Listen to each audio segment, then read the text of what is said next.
ஊதா. ஓஹோ, பிடிக்குமா? பிடிக்கும். இப்ப நான் பாடுறேன், அத அப்படியே நீ வாங்கி பாடு. கொடுங்க. குடுக்குறேன். கோரி வர்ணம். எங்க பாடு. நின்னு கோரி வரணும். அப்படி விட்டு நின்னு கோரி வரணும்.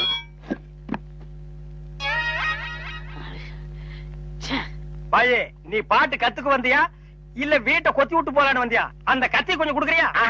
இந்த கத்தி இல்லாம நமக்கு பாட்டு வராது. அப்ப சரி, கத்தி இல்லன்னு உனக்கு பாட்டு வராது, கத்தியோடவே பாடு. நின்னு கோரி வரணும். அப்படித்தான். நின்னு கோரி வரணும். டேய், கரிச்சட்டி மண்டையா, இவனுக்கு நான் சங்கீதம் கத்து கொடுக்குறேன்னு சொன்னடா? இல்ல. அப்புறம் எதுக்கு கூட்டிட்டு வந்துவேன்? ஆடு வெட்டுறவன், மாடு வெட்டுறவன், கோழி வெட்டுறவனுக்கு எல்லாம் சங்கீதம் கத்து கொடுக்குற இடமாடா இது? இவனுக்கெல்லாம் சங்கீதம் வருமாடா? அவன் பாடினது நீ கேட்டியா? நின்னு கோரி வர்ணம்.